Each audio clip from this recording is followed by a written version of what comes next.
కాంగ్రెస్ ప్రభుత్వానికి కేసులు పెట్టడం తప్ప ప్రజల గురించి ఆలోచించడం తెలియదని మాజీ మంత్రి అలాగే ఎమ్మెల్యే జగదీష్ రెడ్డి విమర్శించారు. కక్షపూరిత రాజకీయాలు చేస్తున్నారని మండిపడ్డారు. ఇక కాంగ్రెస్ నేతలు ఎన్ని కుట్రలు చేసినా కూడా హామీల అమలు చేసేంత వరకు గులాబీ దళం వెంటాడుతూనే ఉంటుందని హెచ్చరించారు. పంటలు ఎండిపోయి నష్టపోయిన రైతులను వెంటనే ఆదుకోవాలని డిమాండ్ చేశారు. కానీ ఈ రోజు కూడా ప్రజల గురించి ఆలోచన లేదు. మేము హామీలు ఇచ్చి వచ్చినామన్న సోయి లేదు. ఏ కేసులు పెడతాడట, అంటే కేసులు, అంటే కేసులు. ఏం కేసులు పెడతారు? మీ ముండ కేసులు ఒక్కటంటే ఒక్కటి. ఇప్పటివరకు ఏమన్నా దొరికిందా? ఏముంది మీ ముండ? మీ కాడ మీద వినడానికి మా కాడ మీరే సన్నాసులాగా ఉంటుంది.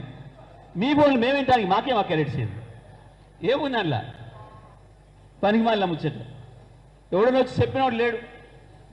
నాది ఇన్నరికినా ఇది నాది బయట పెట్టినా అన్నది లేదు.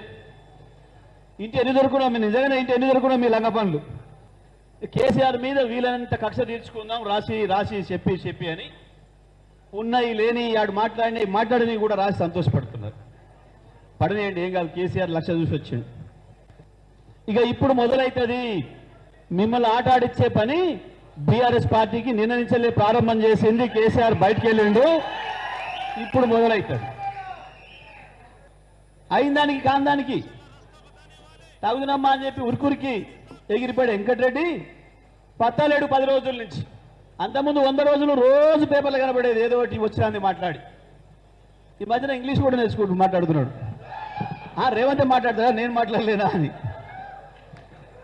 ఎందుకు వెళ్తలేడు? ప్రజలు చెప్పులతో రెడీగా ఉన్నారు, రైతులు చెప్పులు తీసుకొని రెడీగా ఉన్నారు.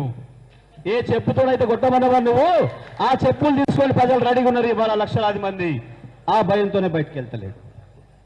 ఏం మాట్లాడిండు? ఆ మిల్లు ముందట రైతులు ఆపి, సార్ 2700 కొన్నారు మొన్నటిదాకా, ఇవాళ 2200 చేసిండ్రు, మాట్లాడాలి నువ్వు అని అంటే ఫోన్ తీసి, ఓ కలెక్టర్ ఎంబడే మిల్లు మూసాయి అన్నాడు. ఈ అసుడబోగిన వాడు ఇంకా 100 నాకు ఇచ్చిండు. ఏం మీకుంటావో పీకోపం అన్నాడు.